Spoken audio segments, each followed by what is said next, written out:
Ah, vas-y. C'est bon. Donc bonjour à tous, bienvenue dans ce webinaire Ishimoku.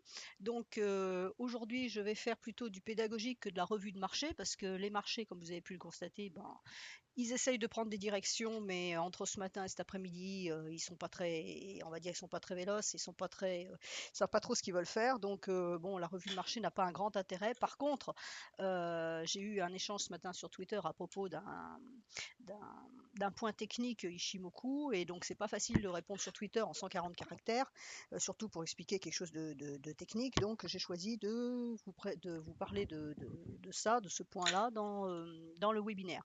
Donc, je vous invite d'abord à lire les conditions de trading général. Donc, à savoir que le trading est une activité à risque, que vous pouvez perdre partie ou tout votre capital et que ces webinaires ne sont qu'à but pédagogique et pour vous expliquer des choses, ce ne sont en aucun cas des conseils d'investissement. Vous êtes seul maître de votre souris et de vos investissements.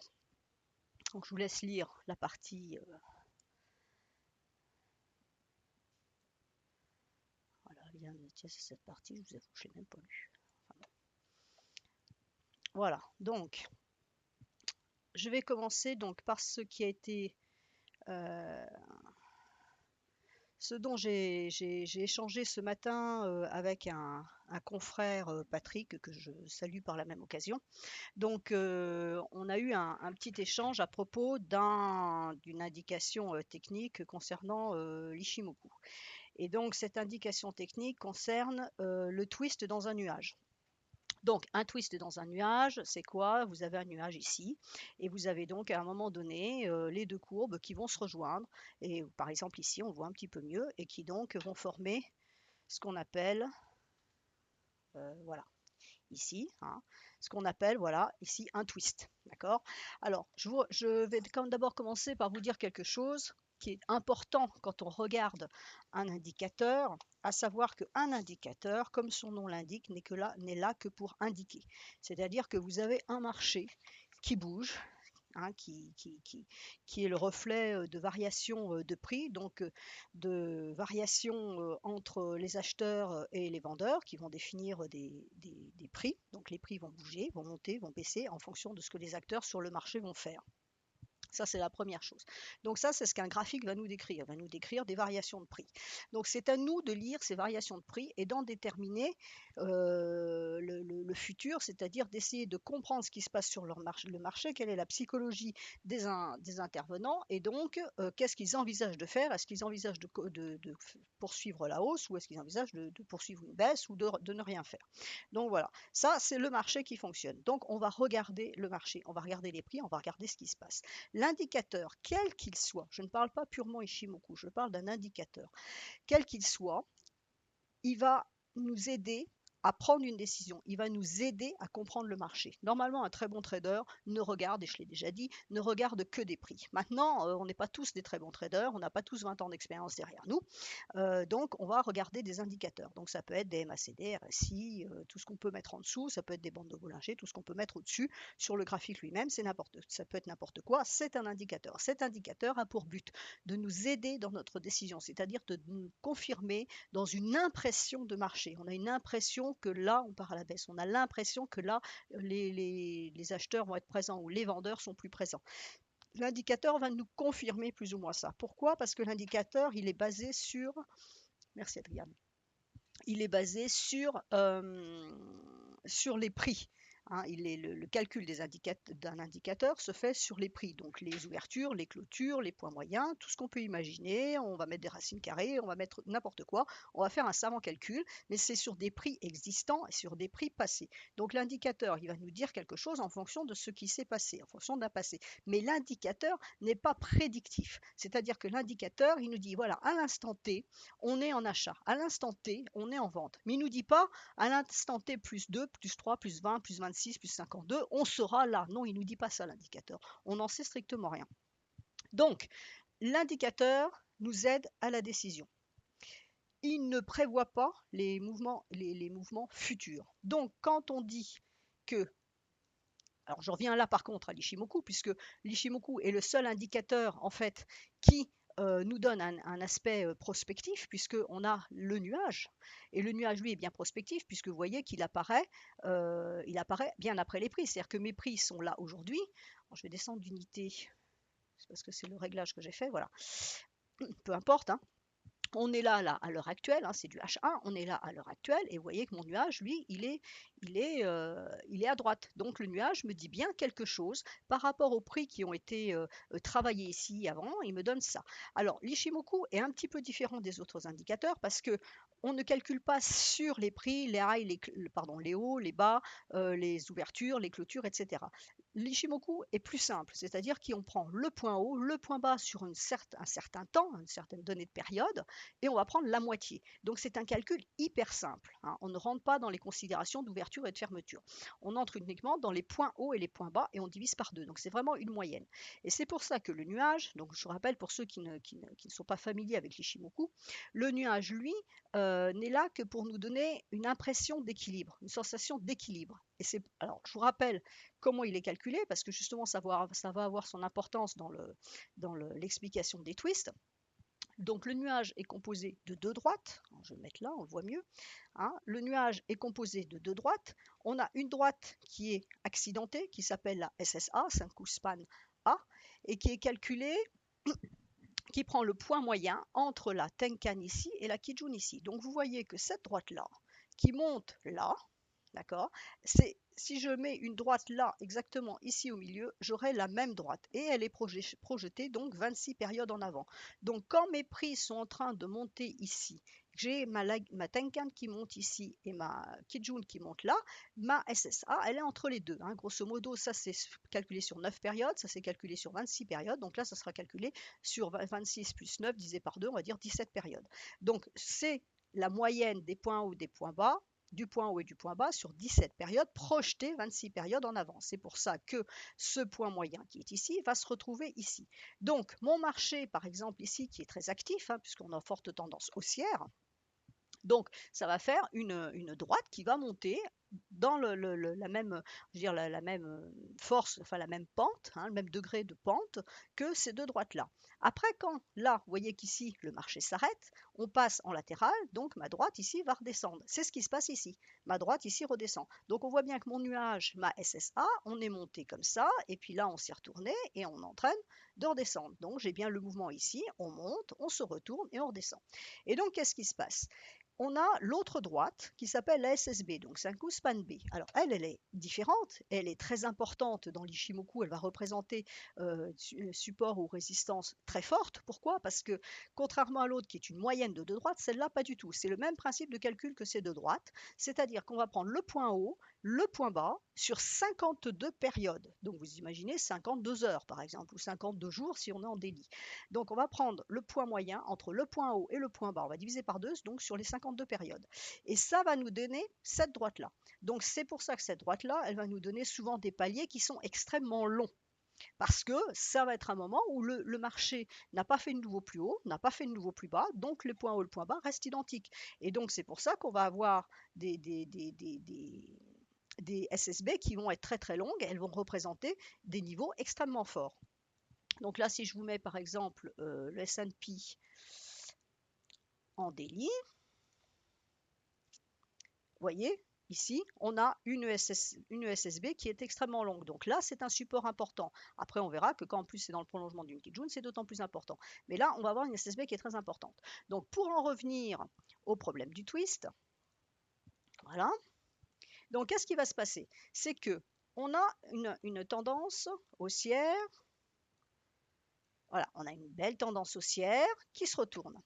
Mais mes points hauts, mon point bas sur 52 périodes, lui, reste identique. Ce qui fait que ma droite, elle reste identique. Mais à un moment, le point bas qui est ici va bouger, puisqu'on déplace à chaque fois de 52 périodes. Donc à chaque fois que j'avance ici, les bougies ici, qui sont à l'extrémité des 52 périodes, vont sauter. Donc il y a un moment donné où ce point bas-là ne va plus être pris en compte. D'accord? Donc on va commencer à remonter, puisque la SSB, le calcul des 52 périodes, va prendre à chaque fois les prix va prendre les points bas de ces prix-là. Mais le point haut reste identique. Donc on va avoir un point moyen qui du fait va remonter. C'est ce qui se passe ici. Et à un moment donné, Donc ici, on va arriver sur un nouveau un range, hein, c'est-à-dire que les prix ne vont plus, la SSB ne va plus pouvoir monter parce qu'elle atteint un niveau, qu'il n'y a pas de nouveau point, il n'y a pas de nouveau point bas, donc on va arriver à nouveau sur un palier. Mais comme là, mes prix, eux, commencent à descendre, qu'est-ce qui se passe? Ma SSA, elle commence aussi à descendre. Et à un moment donné, c'est ce qui va se produire. C'est-à-dire que ma SSB, elle, va faire de l'horizontale parce qu'elle prend les 52 périodes en compte, donc le point A, le point B, le point haut pardon, et le point bas divisé par 2 en compte, et il se trouve que c'est là en l'occurrence ce mouvement-là, c'est celui-là, hein, je vous l'ai expliqué tout à l'heure pour faire simple, mais ce mouvement-là, c'est celui-ci, hein, de 26 périodes, donc ça fait bien un plat, mais par contre, comme mes prix, eux, descendent, ici, ça va descendre. Et qu'est-ce qui va se passer? À un moment donné, ça va se croiser. Hein. C'est comme quand vous avez deux moyennes mobiles, une courte et une longue. Ben, la longue, elle met plus de temps à réagir que la moyenne mobile courte. Et à un moment donné, elles vont se croiser. Mais c'est tout. C'est un effet purement mathématique. Hein. C'est-à-dire qu'à un moment donné, ben voilà.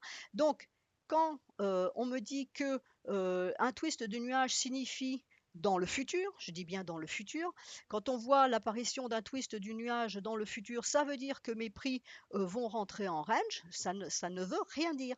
Alors, si je reprends les autres auteurs, pas seulement moi, hein, les autres auteurs qui ont écrit sur l'Ishimoku, notamment Nicole Elliott qui a été la première à parler de l'Ishimoku en Occident, elle dit bien que le nuage futur a son importance en tant que support résistance quand les prix arriveront dessus et que le twist n'est pas une indication en soi, c'est simplement le fait de dire que quand on va arriver proche d'un twist, ben simplement ça va être un passage faible. C'est-à-dire que quand mes prix sont par exemple, voyez ici, bah, voyez bien que le nuage est épais, donc ça va être difficile à traverser. Donc les prix préféreront peut-être passer par le twist. Là, vous voyez que les prix là ont yoyoté en dessous, ils ont été capés donc par cette droite ici, ils n'ont pas réussi à monter.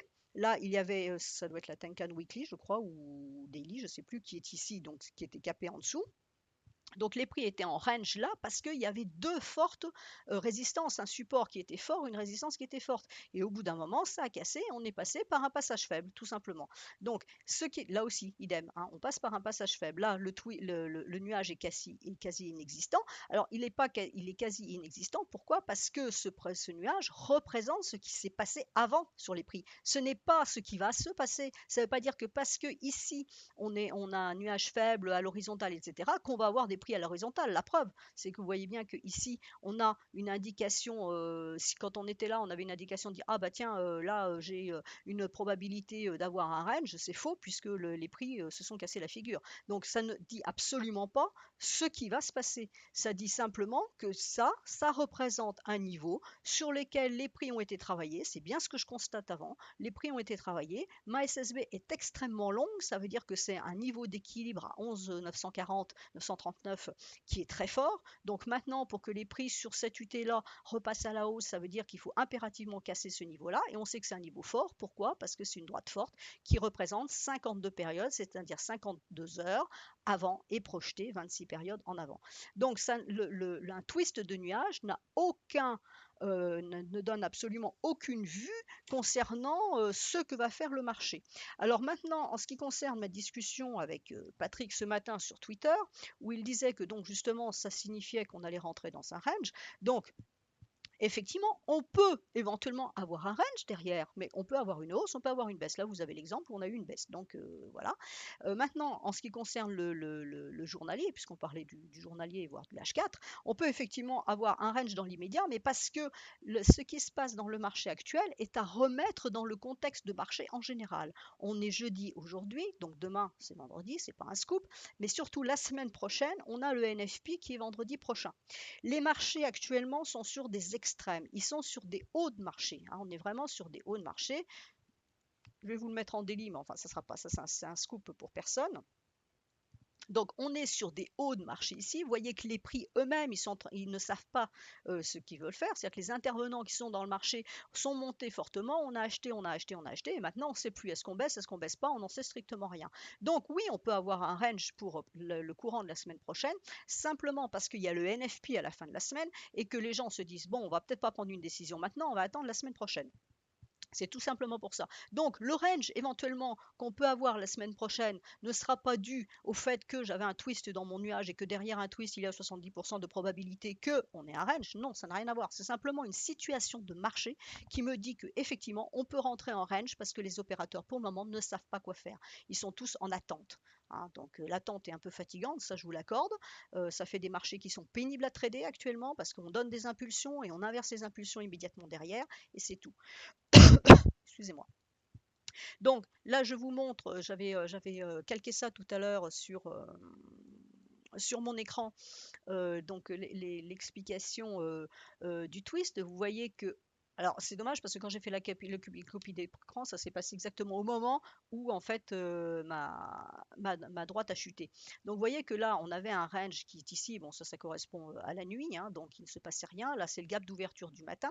Et donc tant que dans le calcul des 52 périodes, on prenait les points hauts qui étaient ici, vous voyez que la SSB, elle était là et elle ne bougeait pas, elle était à l'horizontale puisque le point haut était ici et le point bas était ici. Donc, on était en train de prendre ce niveau-là, hein, d'accord? Donc, on a bien 52 périodes et projection 26 périodes. À un moment donné, ce qui s'est passé, c'est ça. C'est que là, donc ça, c'est le gap, c'est pas une bougie, hein, c'est un gap. Donc, les prix se sont retrouvés ici, en bas. Donc, qu'est-ce qui se passe? C'est que quand j'ai bougé ici d'une bougie, donc quand j'étais là, ma SSB était ici. Quand j'étais là, ma SSB avait commencé à baisser légèrement. Et quand on était là, voilà. Donc, la SSB, le calcul de la SSB va bouger. Donc quand on est ici, on a ce décrochage qui se fait à ce niveau-là. Donc mon point haut n'est plus là, mais il est là. Hein, dans mes 52 périodes, mon point haut est ici. Mon point bas, lui, par contre, ne bouge pas, il est ici. Et donc, qu'est-ce qui se produit? Dans ces 52 périodes, le calcul de mon point moyen descend, d'accord? Projeter 26 périodes en avant, ça fait quoi? Ça fait le décrochage qui est ici. C'est pour ça que je vous ai matérialisé ceci avec les droites grises. Donc ma SSB est descendue. Donc la SSB est descendue, les prix continuent leur petit bonhomme de chemin, et donc là, ça c'est ma SSB qui va continuer à descendre. Pourquoi? Puisque le point haut à chaque fois va diminuer. Donc, la SSB va continuer à descendre. La SSA, ben, elle ne fait pas grand-chose. Pourquoi? Parce que les prix ne font rien. C'est pas parce que la SSA ne fait rien que les prix ne font rien, d'accord? C'est parce que les prix ne font rien, c'est les prix là qui sont en range, c'est le marché qui est en range, ce sont les opérateurs qui sont en range et qui n'arrivent pas à savoir s'ils ont envie de monter ou baisser. Hein, ils passent au-dessus de la Kijun, ils passent en dessous, ils repassent au-dessus, ils passent en dessous, ils n'en savent strictement rien. Ils ont même du mal à aller chercher le haut du nuage. Et donc, c'est pour ça, là, du coup, ça va nous faire une ligne à l'horizontale. Donc là, on a bien un twist. Pourquoi on a eu ce twist-là? Parce que, à un moment donné, cette droite a continué de descendre, celle-là, elle remonte, et donc là, on a une inversion. Maintenant, ma SSB est passée en dessous, vous voyez qu'on a les grands plats qui se font, et la SSA est passée au-dessus. Alors la SSA, elle reprend, là, voilà, hein, vous voyez, elle va être entre ces deux droites-là, elle continue, et hop, et là, elle est en train de monter, elle est en train d'attaquer ce niveau-là.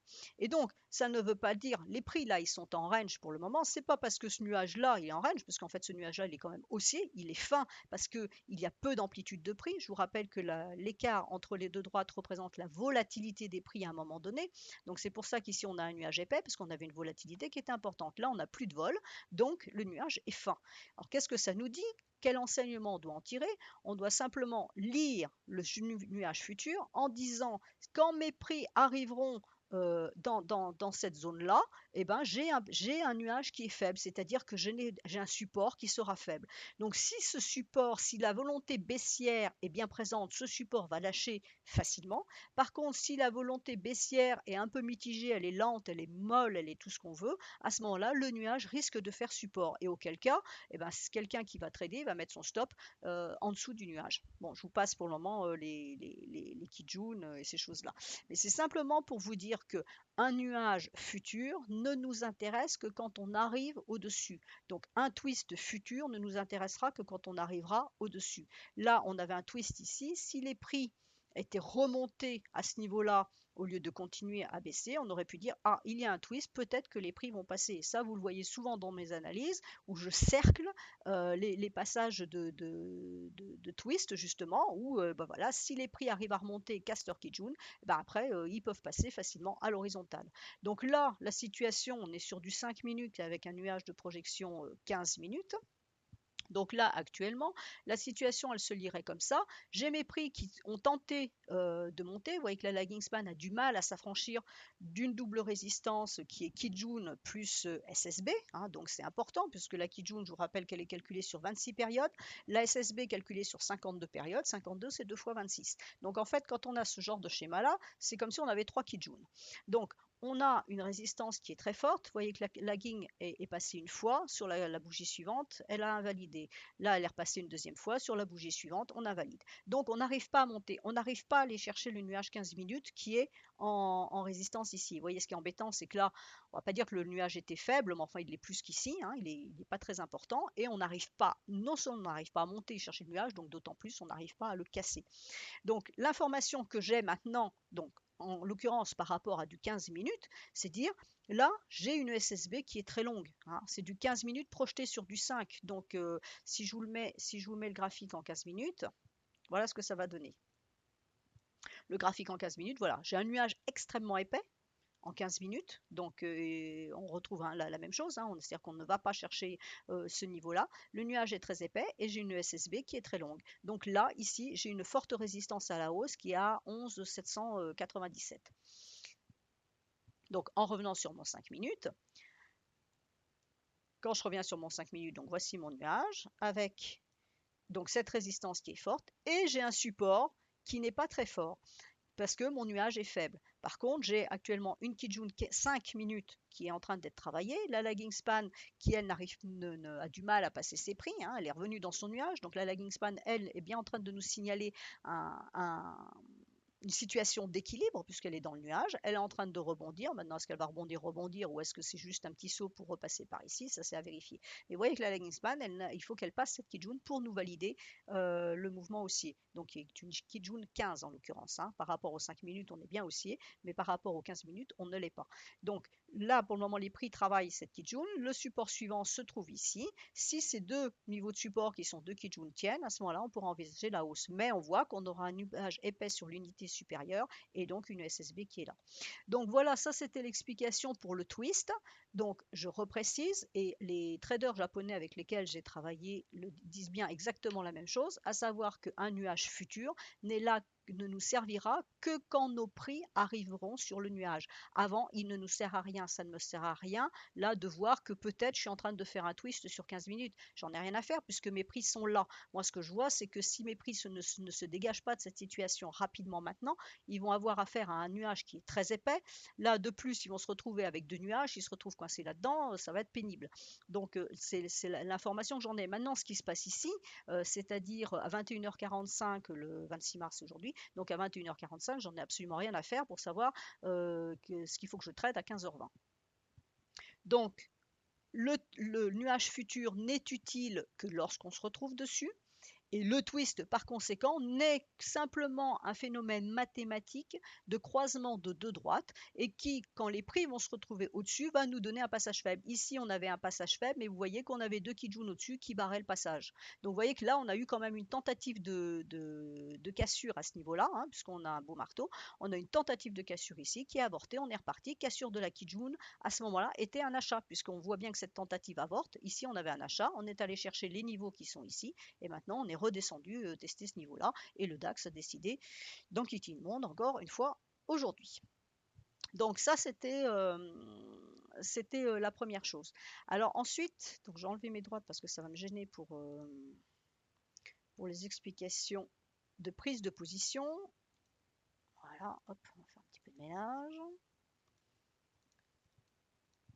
Donc maintenant, je vais passer sur du journalier. Voilà. Alors, je voudrais expliquer aussi maintenant comment on prend des positions. Alors, je ne parle pas en très court terme. Hein. Très court terme, vous avez vu, c'est 5-15 minutes. Je vous ai expliqué un petit peu comment on réfléchissait sur la question, mais je ne rentre pas dans le détail dans le cadre d'un webinaire parce que c'est beaucoup trop long. Par contre, au niveau du journalier, donc en ce moment, il semblerait que enfin les marchés prennent une décision. Si vous voyez, si on regarde le DAX, hein, on voit bien que depuis le 16 mars, ça yoyote, il y a une très très forte impulsion à ce niveau-là, et puis depuis, on ne fait plus rien, on ne concrétise pas. Donc, En Ishimoku, je vous rappelle que la Tenkan, les deux droites qu'on va surveiller plus particulièrement après une forte tendance, ce sont la Tenkan et la Kijun. Là, la Kingspan ne nous intéresse pas trop dans l'immédiat parce qu'elle est trop loin. Comme la tendance a été bien forte, la Kingspan, elle est 26 périodes en arrière, elle représente les prix, mais elle n'est pas intéressante puisqu'elle est loin des prix par définition. Hein, elle est à 26 périodes des prix, donc elle est loin. Donc elle ne va pas nous intéresser maintenant, elle nous intéressera quand elle va se rapprocher des prix et ça nous donnera les validations. Donc sur le court terme, ça va bien plus vite évidemment. Sur le daily, il va falloir quand même attendre un certain temps parce que vous voyez que là, même si on descendait brutalement, il faudrait quand même quelques jours avant qu'elle atteigne ses prix. Donc quand on va regarder, donc c'était bien la Tenkan Daily qui était en orange. Quand on va regarder le marché, donc je prends l'exemple du DAX, donc on a une tendance haussière très bien marquée avec la Tenkan qui a soutenu les prix. Vous voyez qu'ici, on a une petite alerte, les prix sont passés en dessous et les prix sont passés au-dessus dès le lendemain. Donc c'est pour ça aussi que je dis attention, on attend les clôtures et on attend la validation derrière, puisque là, le lendemain, en fait, ça a été invalidé. Hein. Donc, on a repris la tendance haussière et là, on est passé. Alors, on n'est pas exactement passé sous la Tenkan les deux jours précédents parce que c'est la Tenkan en fait qui est montée. Hein, comme elle calcule sur les 9 périodes précédentes, ben, il y a un moment donné où ce point haut reste, mais elle va prendre en compte des points bas de plus en plus haut puisqu'on est en train de monter. Donc le point moyen, lui, va monter. Et donc ma Tenkan va monter alors que mes prix baissent. D'accord? Donc c'est pour ça que j'ai mis cette droite ici parce que le vrai niveau de Tenkan, en fait le vrai, c'est une façon de parler, c'est celui-ci, c'est celui qui est important parce que c'est celui qui fait un plat, donc qui a commencé à dire attention, la hausse fatigue. Là, c'est simplement ben, voilà, les points bas qui sont remontés, c'est tout. Mais le point haut, lui, il reste bien identique puisqu'il est ici. Donc là, la Tenkan commence à rebaisser puisqu'on va prendre le point haut suivant. La Tenkan commence à rebaisser, vous voyez que donc maintenant, elle va faire résistance à la hausse. Mais ce n'est qu'une Tenkan. Par contre, le fait qu'on l'ait cassé signifie qu'on donne une alerte baissière. Alors, le souci qu'on a, c'est que on aurait pu espérer que la Tenkan et la Kijun soient suffisamment éloignées l'une de l'autre pour nous donner une correction intéressante. Là, on s'aperçoit qu'en fait, la correction, elle n'est pas très très profonde. Hein. Il y a des points à prendre, je ne nie pas le contraire, mais elle n'est pas très profonde. Pourquoi? Parce que ma Kijun continue à monter, parce qu'elle est en train de prendre ce mouvement-là en compte. Et comme ce mouvement a été bien construit, propre, c'est-à-dire tous les jours, on a fait des points bas plus hauts, et ben elle continue à monter tranquillement. Et donc l'objectif ici, l'objectif pour le moment, il n'est que à ce niveau-là, donc ça fait même pas 200 points. Alors, en Ishimoku, on ne rentre pas sur le point haut. Pour la bonne raison, c'est qu'on ne sait pas que c'est le point haut. Hein, et personne ne sait que c'est le point haut. Donc, sauf les traders agressifs qui se disent, qui lisent dans une boule de cristal et qui disent « Ah, moi je pense que c'est le point haut parce que blablabla et blablabla ». Donc ceux-là, oui, vont rentrer là. Ça peut très bien marcher. Enfin, moi je serais rentré là, ça m'aurait embêté un peu ici. Je pense que je serais sorti rapidement parce que j'aurais dit « Bon, décidément, le marché n'a pas vraiment envie de baisser. » Donc je serais ressorti. Il faut avoir les nerfs solides pour pouvoir rester. Donc le mieux, c'est d'attendre des cassures de droite. Là, en l'occurrence, on attend la cassure de la Tenkan. Donc la cassure de la Tenkan ne s'est pas faite sur cette droite. Là, elle se fait aujourd'hui. Hein, la cassure de la Tenkan est ici. Donc maintenant, comment on va faire pour jouer une baisse? Là, actuellement, on ne sait pas si cette baisse est une baisse de simple correction comme on a pu avoir ici, c'est-à-dire qu'on va chercher la Kijun et on va reprendre la marche haussière, ou si c'est une correction plus profonde. Je vais vous mettre en mensuel. Voilà. Donc, vous voyez qu'en mensuel, on a un schéma en vague. Alors, je ne parle pas Elliott, hein, je parle de mouvement. Donc, on a eu une première vague ici, une deuxième, on a corrigé, une troisième impulsive, quatrième, on a corrigé, 5, on est en train de monter. Donc, 1, 2, 3, 4, 5, il faut que ça baisse. Donc, si on prend un schéma plus grand, on devra avoir une baisse ici. Donc, on s'attend à une baisse. Et vous voyez que sur le mensuel, pour le moment, ça en prend la tournure, en sens où la bougie est bien en train de nous signifier que les acheteurs sont en train de rentrer dans le marché, hein, puisque le moment, ma mèche est plus grande que mon corps, donc ça signifie bien que les acheteurs sont en train de rentrer dans le marché.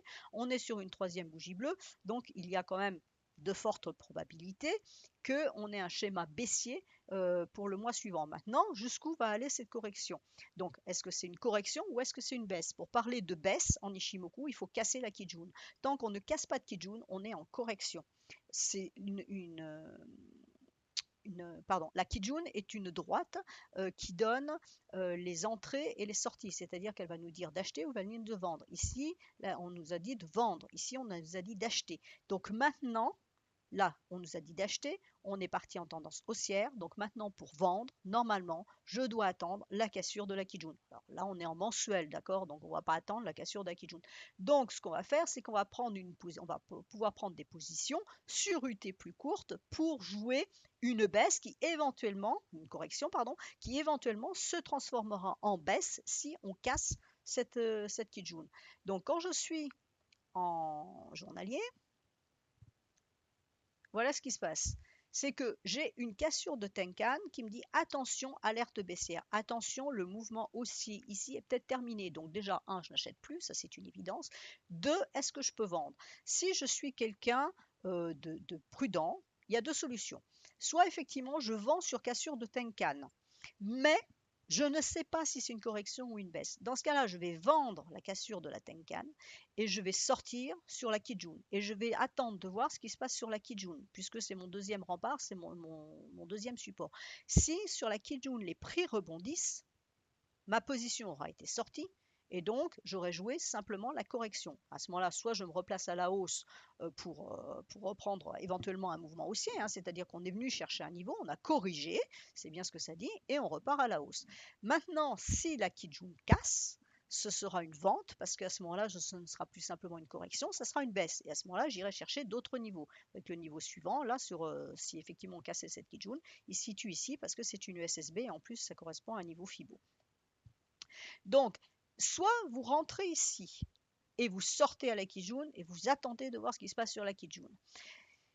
Si la Kijun lâche, vous revendez. Vous aurez peut-être perdu 10 points. Non gagné 10 points entre les deux parce que vous serez sorti là et vous allez reprendre en dessous parce que vous allez attendre vraiment la validation de vérifier que la cassure de Kijun tient. Donc vous allez peut-être non gagner 10 points, mais vous serez sûr de ce que vous faites, c'est-à-dire que vous aurez attendu. Ou alors, si vous ne voulez pas avoir ce petit laps, on va dire, de points, vous allez vendre une partie de position maintenant.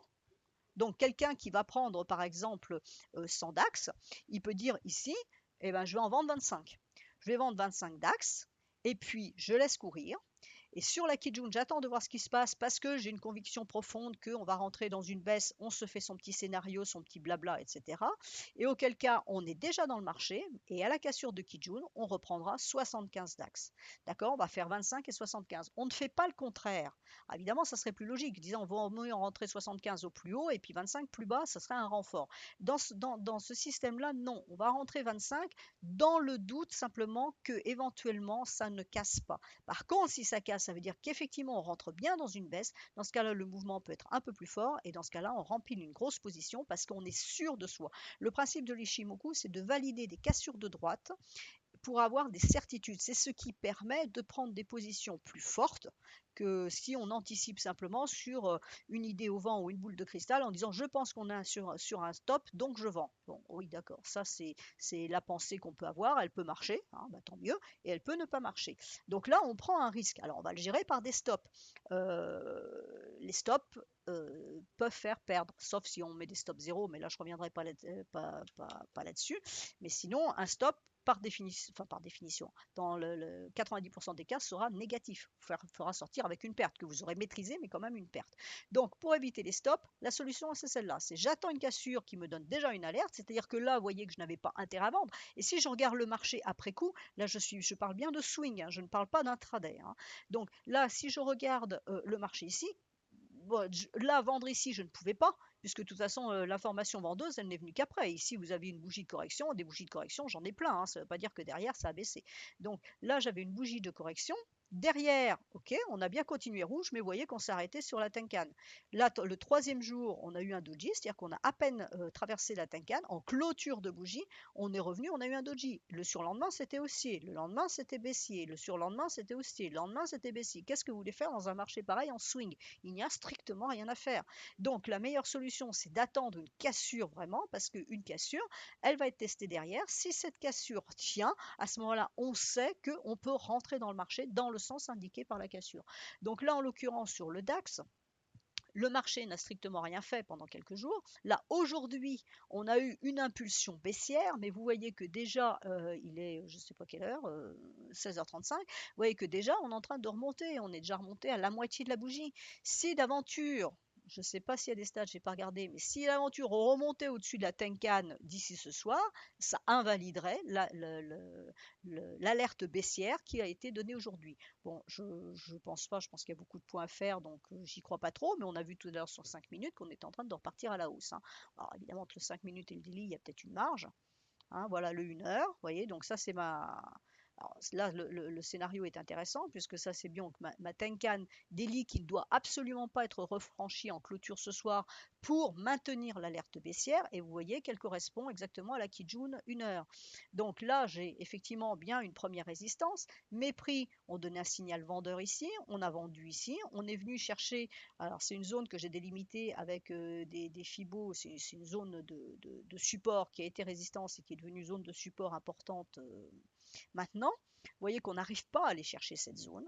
On est en train déjà de remonter. Là, la Tenkan est en train d'être travaillée. Donc, c'est ce que je suis en train de vous expliquer. C'est-à-dire que là, la Tenkan, les prix sont sur la Tenkan. S'ils arrivent à clôturer, donc dans l'heure, hein, il reste 23 minutes. Si dans les 23 minutes prochaines, on arrive à clôturer au-dessus de la Tenkan, ça pourrait nous donner, nous confirmer une impulsion haussière pour aller chercher la Kijun. Et attention, la Kijun, c'est la Tenkan Week Daily. Donc, si la Tenkan Daily ne lâche, hein, c'est-à-dire si on va clôturer au-dessous, ça veut dire qu'en délit, on aura invalidé l'alerte baissière. Donc c'est pour ça que je dis qu'actuellement, les marchés sont sur des niveaux élevés, les opérateurs ne savent pas, donc effectivement, on peut s'attendre à un range en délit sur les prochains jours, parce que voilà, quand on va chercher, on essaie d'aller chercher des niveaux clés à la baisse, on n'y arrive pas, le marché remonte. Et tout ça parce que on a des incertitudes, il y a plein de choses qui sont actuellement dans les tuyaux, si on peut dire, et on a le NHP qui est vendredi prochain, pardon.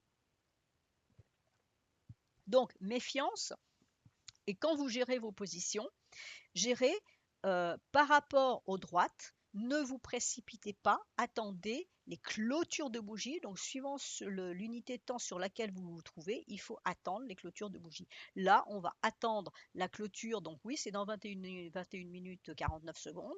Mais il faudra attendre cette clôture de bougie pour savoir si oui ou non ma Tenkan est franchie. Et si on clôture bien au-dessus. Si on clôture en dessous, eh ben, on attendra la bougie suivante pour voir effectivement si le marché effectivement repart à la baisse et va chercher ça, ou si au contraire la bougie suivante du coup casse la Tenkan qu'elle n'aura pas cassé sur cette bougie là pour aller chercher la Kijun. Donc là on a trois bougies bleues, donc c'est normal qu'on fasse une rouge. On est en train de faire du bleu, là, hein, puisqu'on est en mèche, on est en train de faire du bleu. Donc à savoir, est-ce qu'on va finir comme ça ou pas.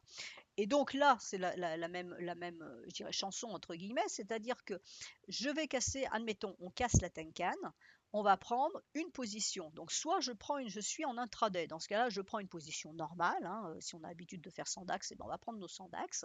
Et puis on va aller mettre un ordre limite sur le niveau de la Kijun, qui correspond à la Tenkan Daily. Donc là, j'ai un double niveau très fort.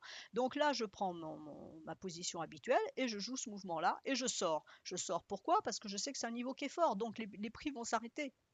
Ils vont s'arrêter, ils vont travailler le niveau, ou alors ils vont l'exploser, l'un des deux, mais les prix vont forcément s'arrêter de ça. On a tout intérêt à sortir et à attendre de voir ce qui se passe. Maintenant, je peux dire, j'ai confiance, le marché nous a donné une impulsion baissière, mais manifestement, il n'a pas du tout envie de baisser. J'ai des informations XYZ qui me viennent à droite et à gauche qui me disent que non, le marché va repartir à la hausse. À ce moment-là, je prends une petite position pour jouer ce mouvement-là. Et si ce niveau-là casse, à ce moment-là, je rempile ma position pour aller jouer le niveau suivant qui sera ici. Et là, pareil, je pourrais rempiler la position si on casse pour reprendre la hausse. Donc, c'est comme ça on va procéder. Enfin, c'est cette façon-là dont je procède et c'est celle que je recommande parce que c'est celle qui est la plus sécurisante et celle qui va éviter le plus de pertes. Là, ça permet de mettre, quand je joue ce niveau-là, comme j'ai une petite position, je peux mettre je vais mettre un stop serré, ce qui fait que si ça se retournait, je serais perdante, mais sur une petite position. Si je prends une position forte avec un stop serré, eh ben, je vais avoir une perte beaucoup plus forte. Donc, si vous voulez, c'est tout en rapport avec la taille de position. Et vous voyez que pour le moment, la baisse n'est pas confirmée. On a eu une tentative, correction, et là, il semblerait qu'on veuille partir. Voilà, donc vous voyez le 15 minutes, hein, le 15 minutes, qu'est-ce qui se passe? On est en train de casser ce niveau-là, hein, qui est la Kijun 15 minutes, donc on est en train de casser ce niveau-là, qui correspond au point haut qui sont ici. Il faut que la Kijun en rouge ici, qui est la Kijun 15 minutes, traverse ça. À partir du moment où la Kijun aura traversé, donc sur validation, ça partira. Alors c'est pareil, je voulais insister aussi là-dessus parce que je le mets dans mes tweets, mais en 140 caractères, c'est pas facile à expliquer. Une validation, c'est quoi? C'est-à-dire que toute cassure, en général, derrière, il y a une validation, c'est-à-dire un test de la cassure. C'est logique, vos droites représentent des équilibres. Donc on casse un équilibre, c'est-à-dire qu'on prend une tendance, on casse un équilibre, on vérifie que cet équilibre est bon. Donc là, ce qui se passe, vous voyez que le mouvement est en train d'essayer de partir. Vous voyez, ça a du mal, hein. C'est à la fois les prix qui doivent rentrer dans le nuage et la guine qui doit casser sa Kijun. Donc là, on a une double résistance à la hausse. Donc, imaginons qu'on parte à la hausse. Si on part à la hausse, soit on va directement chercher ce niveau-là qui est extrêmement proche, qui est la SSB ici, soit les prix vont donner une impulsion, vont s'arrêter, qui va faire arrêter la lagging span ici, qui va venir corriger sur sa Kijun avant de repartir. Donc là, le mouvement, l'amplitude est un peu faible au niveau des points qui sont ici, donc il se peut qu'on aille chercher directement tout de suite. Donc ça, c'est pareil, c'est à l'appréciation de ce qui se passe sur le marché. Mais d'une façon générale, une cassure de droite implique derrière un test de la cassure. Je connais un trader allemand qui lui ne trade que comme ça, il trade les cassures, mais il trade les tests de cassure, pas la cassure elle-même, c'est-à-dire qu'il ne rentre pas dans le marché quand il y a cassure, il dit il y a cassure, on va revenir tester, alors ça sera maintenant, ça sera dans 2 jours, ça sera dans 3 jours, mais de toute façon cette cassure-là, on reviendra la tester. Donc soit il va jouer la correction, si par exemple le mouvement a décalé fortement, là on va prendre l'exemple ici, a décalé fortement à la hausse, donc à ce moment-là, ben, il n'est pas dedans, hein, c'est clair, mais il va jouer la correction pour revenir chercher cette cassure. Et après, il se remettra, si la cassure tient, il aura bien la validation que son niveau d'équilibre qui a été cassé est valide et donc le mouvement repartira dans le bon sens. Et donc ça lui permet de prendre des positions fortes parce qu'il a des certitudes. Alors je mets bien des guillemets autour du mot certitude hein, parce que le marché, bon, on n'est pas maître du marché, mais disons qu'on a de plus fortes probabilités de réussite d'une stratégie dans ce sens-là que de prendre à la volée dans une impulsion. Le marché en ce moment fonctionne beaucoup par impulsion. Vous voyez qu'ici, il y a une belle impulsion qui n'a pas donné grand-chose derrière. Donc vous êtes rentré là-dedans et puis là derrière, bah, vous stressez et vous sortez mal parce que voilà, et après ça repart derrière. Donc surtout dans les marchés indécis comme ça, où il va y avoir des impulsions à chaque fois qu'il va y avoir un mouvement dans le marché, une news qui va tomber, je ne parle pas forcément de statistiques, hein, une news qui va tomber dans le marché, qui va donner une impulsion au niveau des prix, qui va, on va dire, chatouiller les acteurs, hein, et donc les acteurs vont répondre de façon épidermique, donc ça va faire des impulsions au niveau des prix, mais ça ne va pas être concrétisé derrière, parce que voilà, il y a la réaction épidermique, et après on s'arrête et on dit, bon alors qu'est-ce que concrètement cette nouvelle ou cette stat nous dit? Elle nous dit ça, ok d'accord, bon alors je reste vendeur ou non, bah non finalement non, je vais racheter parce que je le sens pas, etc. Et donc les acteurs, on va dire, vont reprendre leur raison et ils vont agir dans le bon sens. C'est comme ça qu'on va, je dirais, analyser les impulsions de marché. Donc là, vous voyez, ça travaille, hein. Donc ça travaille parce que cette droite-là a du mal à passer ici, ici. Donc là, vous avez le deuxième cas où, admettons qu'on arrive sur ce haut de nuage ici, donc les prix vont s'arrêter, hein. Ça va peut-être dépasser un petit coup parce que là, nous avons la Tenkan Daily qu'il faut aller chercher, donc on peut très bien avoir une mèche, mais de toute façon, ce niveau-là va arrêter les prix. Donc le niveau va arrêter. Qu'est-ce qui va se passer derrière? Soit il y a quelque chose dans le marché qui tombe, qui est super intéressant et ça relance le marché à la hausse. Donc les prix vont partir à la hausse. Hein, on peut imaginer que là on fait une bougie qui monte, une deuxième, pof, et on va aller chercher le niveau suivant qui est ici, peut-être même celui-là avant, parce que vous voyez que celui-là il est dans le prolongement, c'est une SSB avec une Kijun, donc je pense que le premier niveau à aller chercher il serait plutôt à 11 910 avant les 11 930. Bon, il y avait un point d'écart. Hein. Donc le marché, admettons, sort ici, les prix sortent ici. On va chercher en ligne droite ce niveau-là parce que bah voilà, il y a une stat qui tombe ou il y a quelqu'un qui dit quelque chose et ça booste le marché.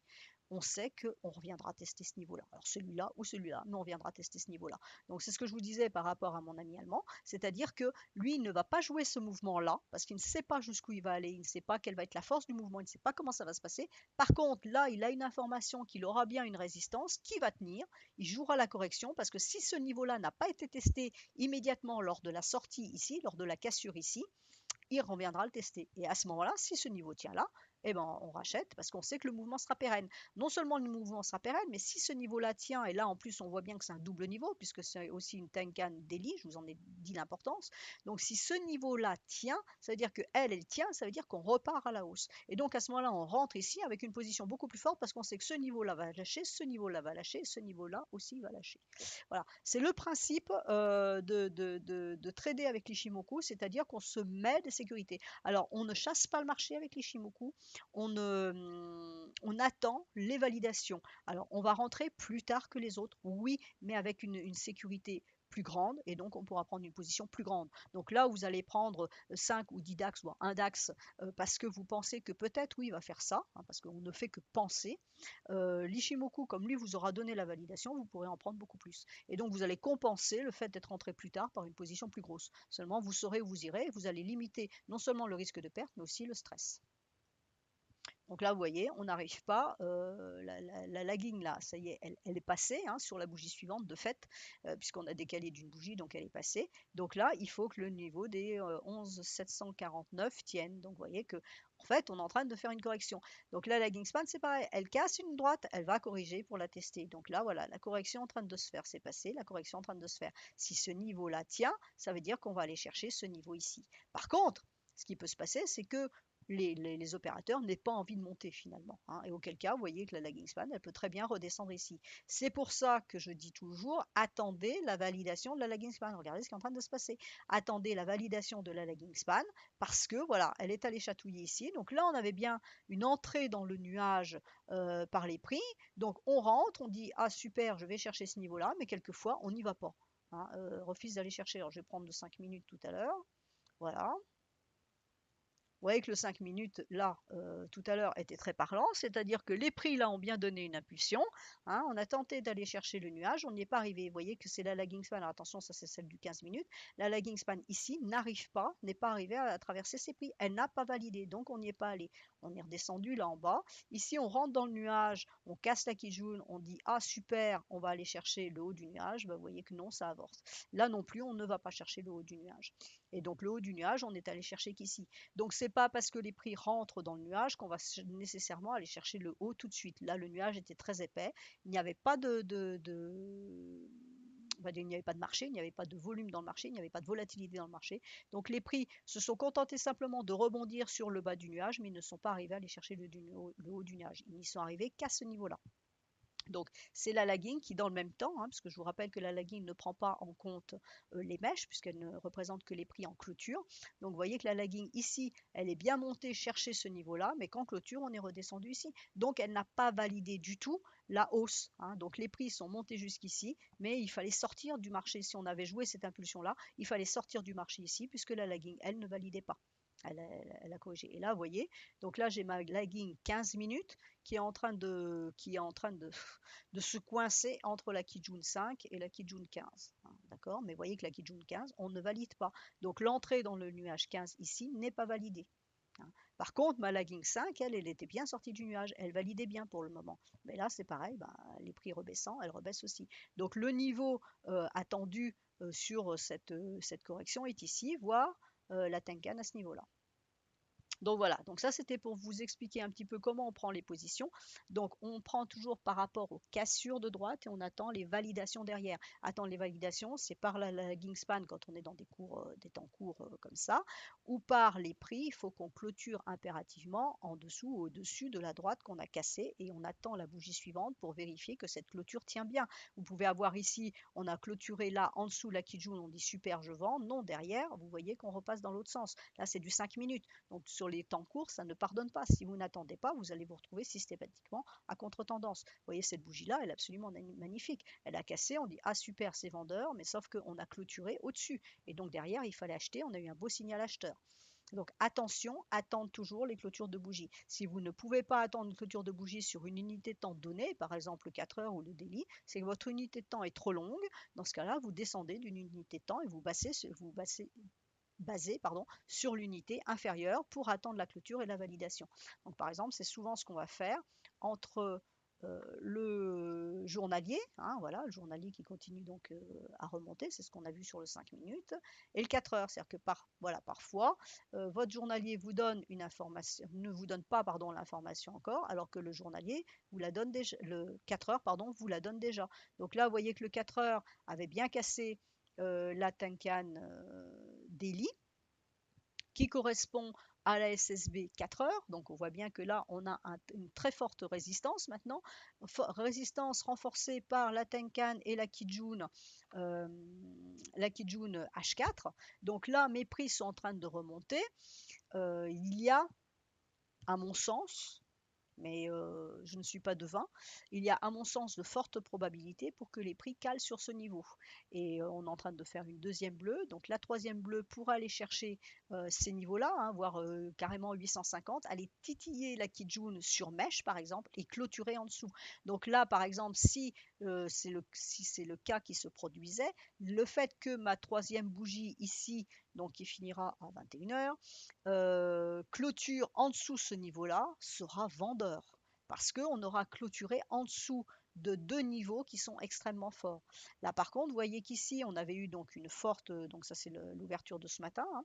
Donc les prix ont fortement chuté, hein. Ça ne représente pas ça parce que c'est un gap, mais les prix ont fortement chuté. Derrière, on a eu ce marteau-là qui signifie bien que pour le moment on n'avait pas envie de descendre. Donc la journée baissière d'aujourd'hui qu'on va voir sur la bougie rouge, c'est le gap de ce matin. Ce n'est pas nécessairement le mouvement dans la journée. On a gapé à la baisse, oui, mais on ne concrétise pas la baisse derrière. Donc quand vous lisez un marché avec un indicateur, c'est tout ce travail de réflexion qu'il faut faire derrière. Alors après, vous pouvez rajouter les statistiques, les attentes de news, la Fed qui va parler, le FOMC, tout ça. Vous pouvez rajouter tout ça.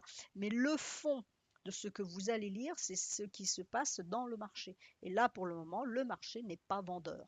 Donc, je ne vous dis pas qu'il ne faut pas vendre. Vous prenez vos responsabilités, vous prenez vos décisions vous-même et vous gérez votre risque. Donc, vendez si vous voulez, vous mettez votre stop loss, vous serez stoppé ou non, peu importe la distance à laquelle vous aurez mis votre stop loss. Mais si vous mettez un stop loss large, vous allez prendre une petite position. Donc, j'ai envie de dire, ça ne sert pas à grand-chose. Autant d'avoir la confirmation pour prendre une vraie bonne position plutôt que de prendre une position maintenant en disant ah mon Dieu, si je n'étais pas dans le marché et que ça part à la casse. Non, c'est pas ça qui est important. Ce qui est important, c'est d'attendre la validation, de savoir vraiment quelle est l'orientation du marché, quel est l'intérêt de trader dans des marchés qui sont comme ça, où il ne se passe rien. Il n'y a aucun intérêt. C'est du stress et ça ne rapporte pas de points. Très peu tout du moins. Donc, alors, je ne parle pas ni pour les scalpers, ni pour les intradés, hein. Je parle là, je suis sur du 4 heures, hein, donc on ne me fait pas dire ce que je n'ai pas dit.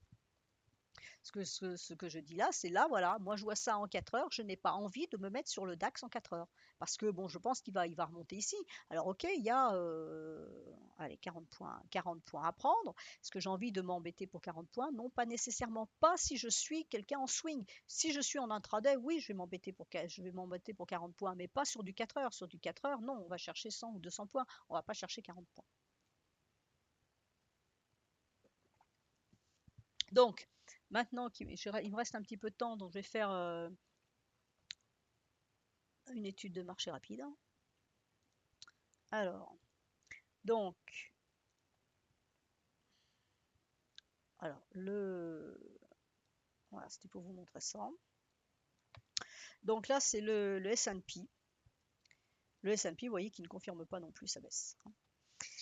Donc, le S&P, pour ceux qui ont lu mon analyse que j'ai mise, je sais plus, hier ou avant-hier, j'avais parlé d'une configuration possible, hein, c'est une vue des choses, ça reste à confirmer et ce n'est qu'une vue des choses, de tasse et anse inversée. Donc voici la tasse, voici l'anse inversée. Donc quand j'en avais parlé, on était là-dessus, donc c'est ça il y a 3 jours. Et j'ai dit oui, on pourrait peut-être être en train de faire ce schéma-là, et auquel cas la cassure ici qu'on appelle à tort la ligne de coup, parce qu'il n'y a pas de coup dans une tasse, hein, donc on va dire le bord de la tasse, serait baissier et serait baissier avec cet objectif-là. Alors, ce schéma m'intéressait particulièrement parce que la ligne de coup de la tasse est sur ce niveau-là. Donc, vous voyez que c'est une USSB daily, donc importante, dans le prolongement quasi à quelques points d'une Kijun. Alors, en renfort dessous, j'ai ce bout de SSB ici. Donc, vous voyez que j'avais cerclé ce niveau ici quand la lagging span est descendue. Donc, vous voyez que si je prends la mèche ici, ma lagging span est venue titiller la Kijun, hein, mais ça ne lui a pas plu, elle n'est pas passée. Donc, la lagging span pardon, a rebondi, donc en train de rebondir.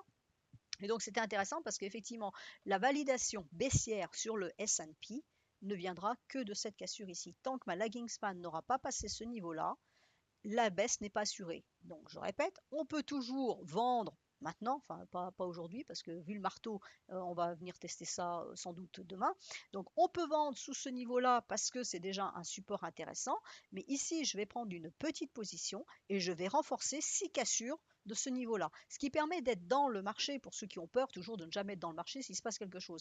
Mais c'est simplement pour ça, on n'est pas là en train de dire c'est mon trade, c'est le trade que je fais. Non, c'est simplement dire je suis dans le marché. Si mon idée, là par exemple, de ta séance marche, la lagging va casser et donc à ce moment-là, je vais renforcer en dessous. Et donc l'objectif, il se situe là. Hein. On prend le creux de la tasse et on le reporte au niveau de la cassure. Donc la cassure se faisant ici, c'est reporté ici. Et pourquoi j'aimais bien cette configuration, qui si ça se trouve ne marchera absolument pas, hein, c'est une idée, c'est parce que ce niveau-là, alors, il ne correspond pas à un niveau Ishimoku sur le journalier. Par contre, il correspond à ma Tenkan mensuelle et à ma Kijun hebdomadaire. Et donc, la Tenkan mensuelle, c'est bien, si on cassait ce niveau-là, c'est bien elle qui va me donner une alerte baissière sur le mensuel. Donc, c'est quand même intéressant. Et la Kijun hebdomadaire, si le casse, c'est bien elle qui va me dire, oui, on part en baisse et non plus simplement en correction. Voilà, donc ce niveau-là m'intéressait particulièrement, donc celui de 1970, 1970-71, on va dire. Le niveau des 1971 m'intéresse particulièrement parce que ça correspond à ce schéma-là et parce que on va venir buter sur deux droites importantes. Alors, on va le mettre en hebdomadaire. Voilà, en hebdomadaire, vous voyez, c'est la Kijun qui est ici. Donc pour le moment, en hebdomadaire, le S&P n'arrive pas à casser la Tenkan, donc il n'arrive pas à nous donner d'alerte baissière. Hein. On est venu chercher ici, on a remonté, on revient ici, mais pour le moment, on a tenté de passer en dessous et pour le moment, on est en train de remonter. Donc la clôture au-dessus, vendredi, donc demain, ne nous donnera pas du tout de vente. Hein. La vente, elle se fera qu'en dessous. Et là, s'il y a vente, on retrouve bien ce qu'on a vu sur le délice, c'est-à-dire ce niveau-là est important, on peut vendre là-dessous et on met un ordre limite sur ce niveau-là parce que c'est la Kijun. Donc vous voyez qu'une Kijun peut être enfoncée, hein, comme ça c'est produit ici, mais on n'en sait rien parce que là par contre ça a tenu, là ça a tenu, là ça a tenu. Donc attention, une Kijun c'est le deuxième rempart, c'est le deuxième support. Personne ne me dit que le marché, la hausse du S&P est terminée, j'en sais strictement rien. Hein, vous voyez que là c'est pareil, on est venu là, je ne sais pas. On peut dire oui le QE, il y a Janet Yellen, on peut dire tout et n'importe quoi. C'est le marché qui décide, c'est pas ce qui va y avoir autour de nous.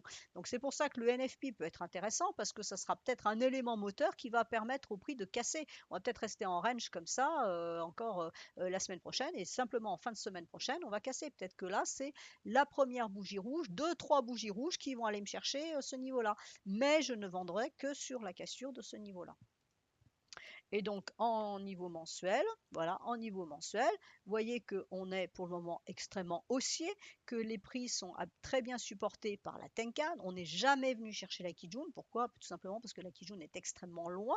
Donc, et là, pour le moment, eh ben, en mensuel, on n'arrive même pas à. On est descendu à la moitié de la bougie précédente et là, on est déjà en train de remonter. On n'y arrive pas. Donc, une clôture qui serait au-dessus des 2074, c'est-à-dire sur le niveau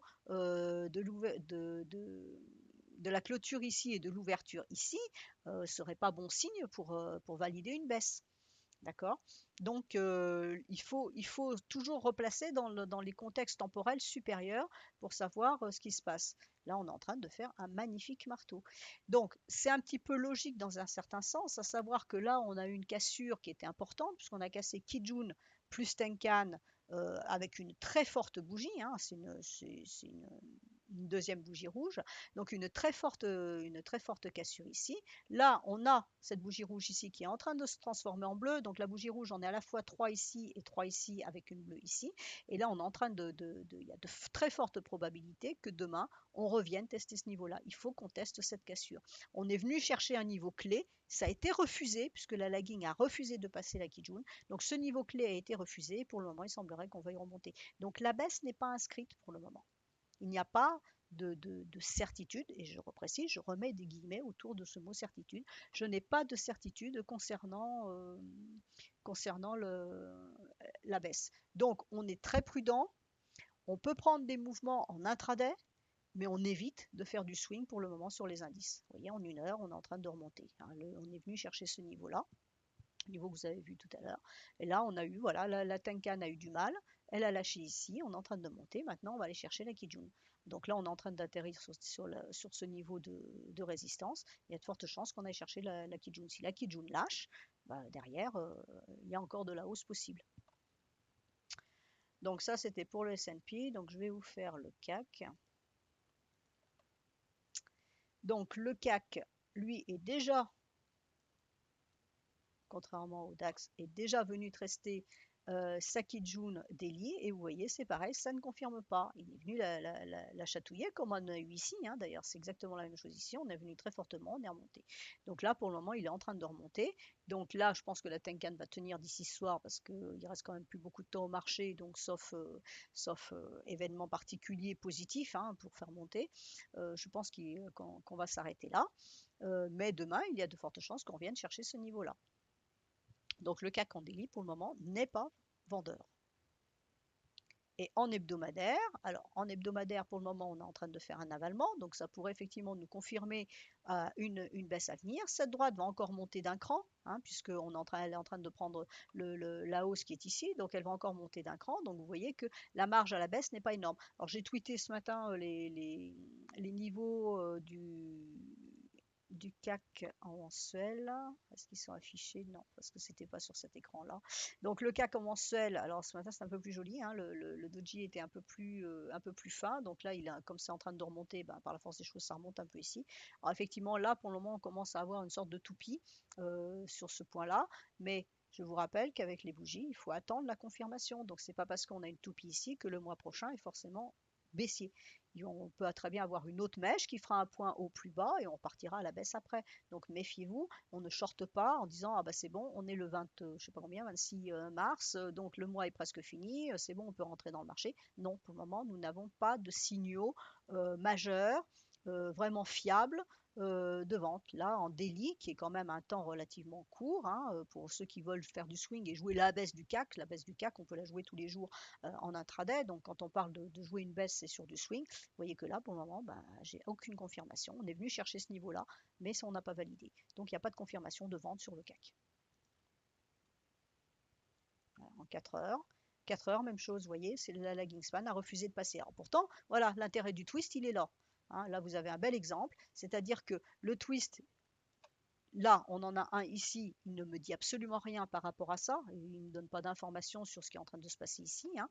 Par contre, le twist qui était apparu ici alors que mes prix étaient par là, hein, puisque c'est 26 périodes, vous voyez que là, il avait son importance pour la lagging span, du coup pas pour les prix, puisqu'à l'époque où les prix étaient arrivés au-dessus, on était loin.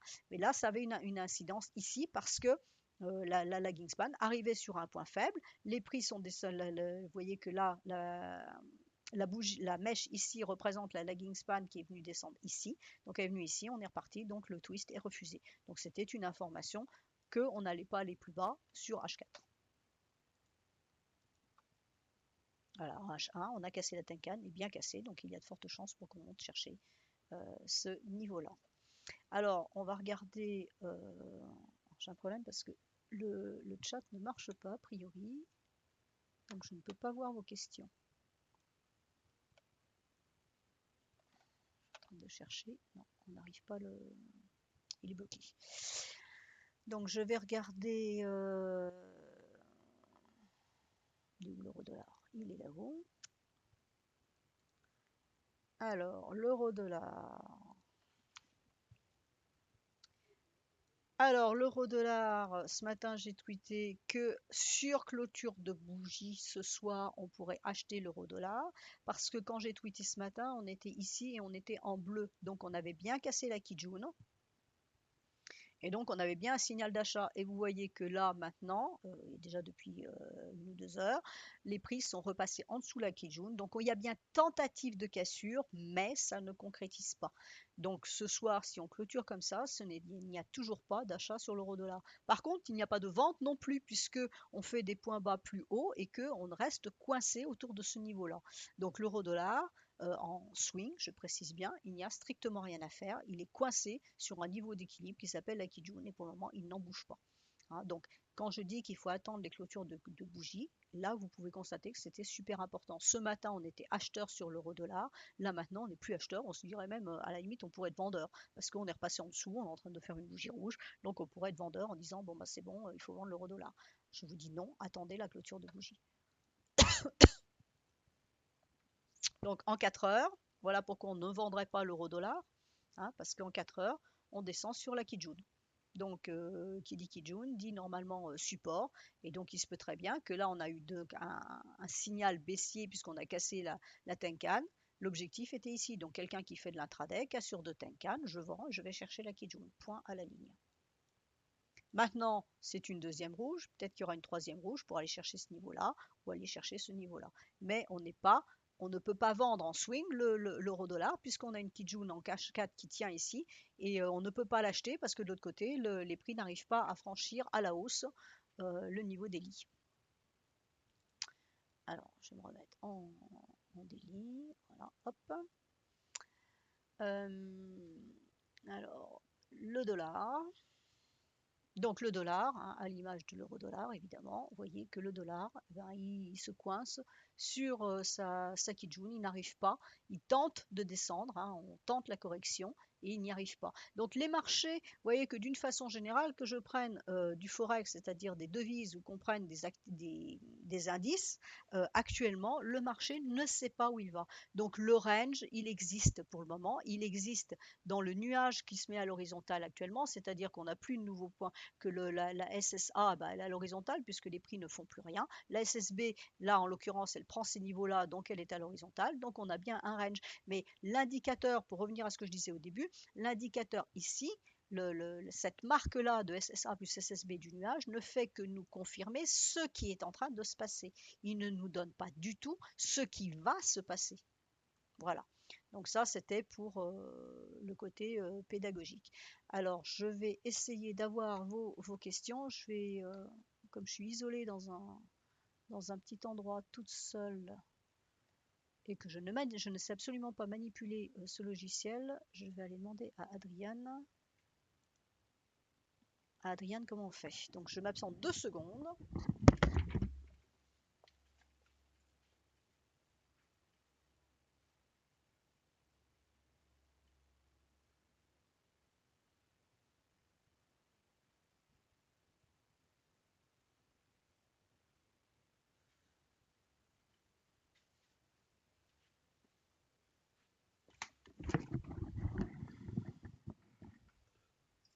Ah bah, pour voir les questions.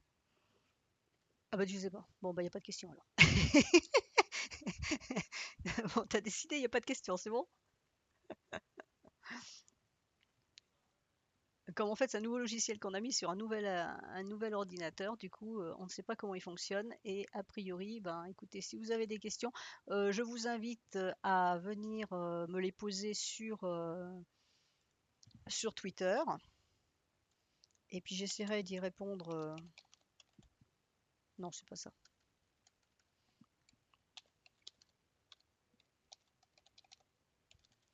Voilà, ça c'est l'adresse Twitter. Donc, je vous invite à venir poser vos questions sur Twitter d'ici 1 heure, le temps de rentrer chez moi, parce que là, a priori, ça ne fonctionne pas. Donc, bah, j'espère que j'ai pu quand même vous éclairer sur certaines idées par rapport au trading avec Ishimoku. Donc, je ne ferai pas de webinaire bah, demain par la force des choses, puisque je serai au salon de l'analyse technique, donc sur le stand d'XFXCM. Donc, pour ceux qui sont sur Paris à partir de 11 heures demain, ils peuvent venir discuter avec moi. Je serai ravie de les accueillir. Et ensuite, les webinaires Ishimoku reprendront à partir, donc seront le lundi et non plus le vendredi. C'est-à-dire que je ferai le lundi à 16 heures un webinaire pour vous dire quels sont les actifs et les points à surveiller pour la semaine à venir. Comme en général, le lundi est plutôt une journée calme, puisqu'il y a peu de statistiques, donc c'est plutôt une journée d'ajustement, donc ça permet d'un petit peu mieux voir ce qui va se passer sur la semaine.